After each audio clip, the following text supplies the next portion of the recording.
Parents మెచ్చిన university Sankalchand Patel university Gujarat.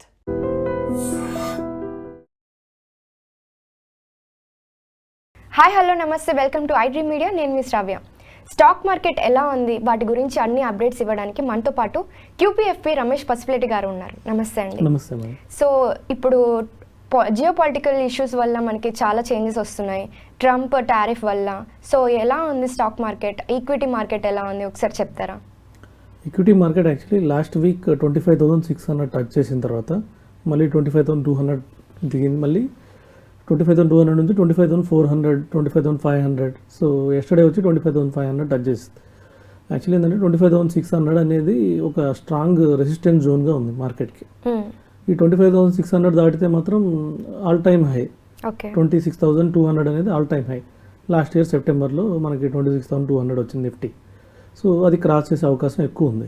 So once అది all time high touch చేస్తే మాత్రం మళ్ళీ 28,000 వైపు వెళ్ళే వైపు మార్కెట్ అవ్వడానికి చాలా ఎక్కువ అవకాశం ఉంది. అయితే ఇక్కడ కొంచెం రెసిస్టెన్స్ మార్కెట్కి 25,600 దగ్గర ట్రంప్ ద్వారా వచ్చింది మెయిన్. ఓకే. ట్రంప్ ఏంటంటే టారిఫ్స్ ఆల్రెడీ అన్ని కంట్రీస్కి వేసేసాడు. మనకు తెలిసినట్టు బంగ్లాదేశ్కి 35%, థాయిలాండ్ లేదంటే ఇలాంటి మలేషియా అన్ని కంట్రీస్ మీద వేశారు. జపాన్, మలేషియా మీద అయితే 25% వేశారు. ఇంతకుముందు ఫ్రీ ఉండింది జపాన్ నుంచి, మలేషియా నుంచి.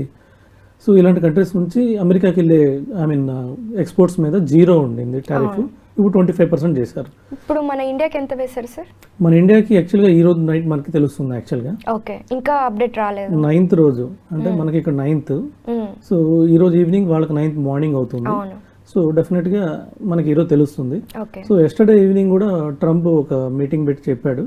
సో అమెరికాకి ఇండియాకి స్ట్రాంగ్ డీల్ కుదిరే అవకాశం ఉంది. ఆల్రెడీ ఇండియా $200 బిలియన్ ఆఫర్ చేసింది ట్రేడ్. అంటే ఇది అమెరికా నుంచి మన ఇండియాకి వస్తుందో $200 బిలియన్ వరకు. మనం కూడా ఆల్మోస్ట్ 10% టారిఫ్ మీద అగ్రి అయినట్టు తెలుస్తుంది. మేబీ ఇండియా మీద కూడా 10% టారిఫ్ ఉండే అవకాశం ఉంది. అవును, చైనా మీద 10% ఉంది. సో నెక్స్ట్ కొన్ని యూరోపియన్ కంట్రీస్ మీద కూడా 10% ఉంది. నెక్స్ట్ మన మీద కూడా 10% ఉండే అవకాశం ఉంది. ఇది చాలా బెనిఫిట్ అయ్యింది మనకి. మనం ఎక్కువ ఎక్స్పోర్ట్ చేస్తూ ఉంటాం కాబట్టి. అవును, మనం ఎక్కువ ఎక్స్పోర్ట్ చేస్తాం డెఫినెట్గా. ఎందుకంటే మన ఇండియా నుంచి ఆల్మోస్ట్ 1/3 యుఎస్కి వెళ్తుంది. సో అందుకని చెప్పేది కంపల్సరీగా ఈరోజు 10% ఉంటే మనకి ఏమవుతుందంటే ఇంకా ప్లస్ పాయింట్స్ ఏంటంటే జపాన్ 25% వచ్చింది. మనం 10% ఉన్నాం అనుకోండి, మనకి ఇక్కడ నుంచి అక్కడికి ఎక్స్పోర్ట్ ఎక్కువ చేయొచ్చు, టెక్నాలజీని ఎక్కువ ఎక్స్పోర్ట్ చేయొచ్చు. ఇంకొకటి ఏంటంటే మనకి టెక్స్టైల్స్లో పోటీ ఎవరున్నారంటే వియత్నాం పోటీ ఉంది, అలాగే బంగ్లాదేశ్ పోటీ ఉంది ఇప్పుడు వరకు మనం యూఎస్కి ఎక్స్పోర్ట్ చేయడానికి. ఇప్పుడు వాళ్ళకి 25% చేశారు, బంగ్లాదేశ్కి 35% చేశారు, వియత్నాంకి 25% చేశారు. సో వీళ్ళిద్దరు మన దగ్గరలో కూడా లేరు. మనం 10% చేస్తే మన దగ్గర నుంచి వెళ్ళే టెక్స్టైల్స్ చీప్గా ఉంటాయి అక్కడ. సో దానివల్ల మనకి ఎక్స్పోర్ట్ అయ్యే అవకాశం ఎక్కువ ఉంది. సో ఇవన్నీ ప్లస్ పాయింట్ కాబట్టి మార్కెట్కి ఒక్కసారి ఈ రోజు మార్కెట్ అయిపోతే డెఫినెట్గా ఇక్కడ నుంచి నెక్స్ట్ మంత్లో మనం 26,200 టచ్ చేయొచ్చు. సో ఇవి కాకుండా కొన్ని నెగిటివ్ పాయింట్స్ కూడా ఉన్నాయి ఇందులో. ట్రంప్ కొత్తగా తీసుకొచ్చిన బిల్, సో డ్రీమ్ బిల్ ఏదైతే ఉందో దాని ద్వారా ఏంటంటే మన అక్కడ నుంచి ఇక్కడికి వచ్చే అమౌంట్ ఏదైతే ఉందో, అంటే ఎన్ఆర్ఐ అమౌంట్స్ మన ఇండియన్స్ అక్కడ నుంచి ఇక్కడికి ఆల్మోస్ట్ $33 బిలియన్ ఎవ్రీ ఇయర్ మన ఇండియాకి పంపిస్తున్నారు. సో అక్కడ సెటిల్ అయిన ఇండియన్స్, సో వాళ్ళందరికీ ఏంటంటే ఇప్పుడు 1% రెమిటెన్స్ పెట్టారు. సో మనం ఏంటంటే almost second highest country, US నుంచి ఎక్కువ ఫండ్స్ ఇండియాకి పంపిస్తున్నాం, కంట్రీకి పంపిస్తున్న వాళ్ళు. ఇది ఒకటి మైనస్ అవ్వచ్చు. సో అలాగే ఇక్కడ నుంచి సపోజ్ టారిఫ్స్ మనం ఎక్కువ పెంచితే కొన్ని కంపెనీస్ ఇక్కడ నుంచి అక్కడ వెళ్ళిపోయే అవకాశం కూడా ఉంది. పర్టికులర్గా సాఫ్ట్వేర్ కంపెనీస్ ఏంటంటే ఇక్కడ నుంచి ఎక్స్పోర్ట్ చేస్తున్నారు ఫ్రీగా. ఇప్పుడు కానీ ఎక్స్పోర్ట్స్ మీద ఏమైనా ఎక్కువ ప్రాబ్లం అయితే సో ఇక్కడికి బదులు అక్కడ కూడా చూసుకోవచ్చిన అవకాశం కూడా ఉంది. సో అలాంటి కొంచెం ప్రాబ్లమ్స్ ఉన్నాయి మార్కెట్లో.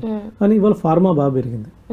ఫార్మాకి యాక్చువల్గా ఎటువంటి ట్యాక్స్ ఉండదు, ట్యాక్స్ లెవీ ఉందని చెప్పేసి ట్రంప్ నిన్న హింట్ ఇచ్చాడు. దానివల్ల ఫార్మా పెరిగింది. సో ఓవరాల్గా చూస్తే మనకి ముందున్న ఇప్పుడున్న మనకి ఆపోజిట్ పాయింట్ అది ఒక్కటే, ఇంకా నెగిటివ్ పాయింట్స్ ఏం లేవు. లాస్ట్ ఇయర్ నుంచి చూస్తే అన్ని నెగిటివ్ పాయింట్స్ అయిపోయాయి. సో ఇది ఒక్కటి మనకి ఒక 2-3 డేస్లో క్లారిటీ వచ్చేస్తుంది. దీని తర్వాత మార్కెట్ డెఫినెట్గా ఆల్ టైమ్ హై బ్రేక్ చేయడానికి చాలా దగ్గరలో ఉన్నామని చెప్పుకోవచ్చు. సో ఇప్పుడు ఏమైనా ఇన్వెస్ట్ చేయాలంటే ఒక 2 days వెయిట్ చేయాలి.